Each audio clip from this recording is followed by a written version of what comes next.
വിചാരിക്കുന്നതും അല്ലെങ്കിൽ നമ്മളുടെ താല്പര്യങ്ങൾക്കനുസരിച്ചിട്ടുള്ള പല ആഡുകൾ നമ്മൾ ഡെയിലി കാണാറുണ്ട്. ഇതെങ്ങനെയെന്ന് ചിന്തിച്ചിട്ടുണ്ടോ? Well, that is a power of digital marketing.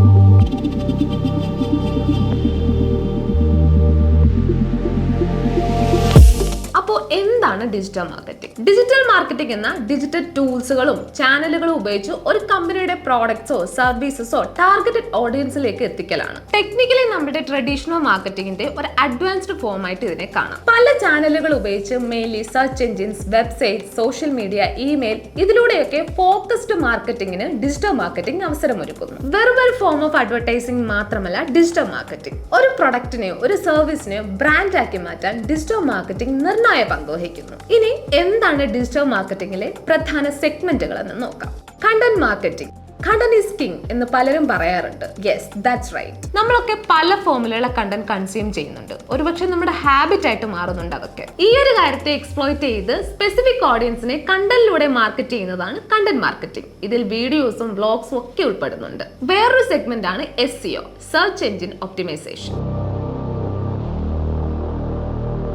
ആളുകൾ സെർച്ച് ചെയ്യുമ്പോൾ സെർച്ച് എഞ്ചിനെ നമ്മുടെ വെബ്സൈറ്റും കണ്ടന്റും ഒക്കെ എത്രത്തോളം ഈസി ആയി കിട്ടുന്നുവെന്ന് തീരുമാനിക്കുന്നത് SEO ആണ്. SEO ചെയ്യാൻ പല പ്ലാറ്റ്ഫോംസും ടൂൾസും ഉണ്ട്. മോസ്റ്റ് പോപ്പുലർ ആയിട്ട് കാണുന്ന ടൂൾസ് ആണ് Ahrefs ആൻഡ് SEMrush. അടുത്തത് social media marketing. Social media പ്ലാറ്റ്ഫോമുകൾ ഉപയോഗിച്ച് ബ്രാൻഡുകളെ പ്രൊമോട്ട് ചെയ്യുന്ന രീതിയാണിത്. പോപ്പുലർ ആയ പ്ലാറ്റ്ഫോംസ് അതായത് ഫേസ്ബുക്ക്, ഇൻസ്റ്റാഗ്രാം ഒക്കെ സോഷ്യൽ മീഡിയ മാർക്കറ്റിംഗിന് വേണ്ടി യൂസ് ചെയ്യുന്നതാണ്. പിന്നെ ബിസിനസ്സുകൾ ഫോക്കസ് ചെയ്യുന്ന ഒരു സെഗ്മെന്റ് ആണ് പെയ്ഡ് അഡ്വർടൈസിംഗ്. ഗൂഗിൾ ആഡ്സിലൂടെയും ഫേസ്ബുക്ക് ആഡ്സുകളിലൂടെയും ഒരു വലിയ ഓഡിയൻസിലേക്ക് പ്രോഡക്ട്സും സർവീസും എത്തിക്കലാണ് paid advertising. Next, email marketing.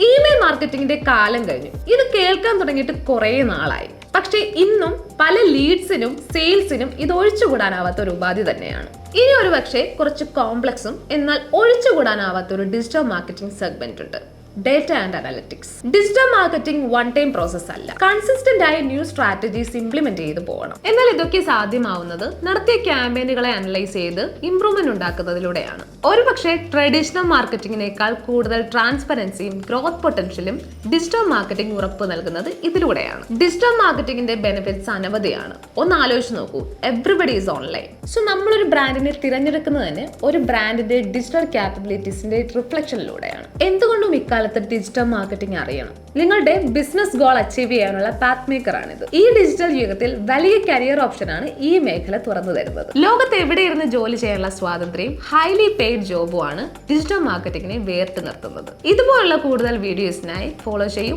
മാർക്ലാൻസ് Infotech.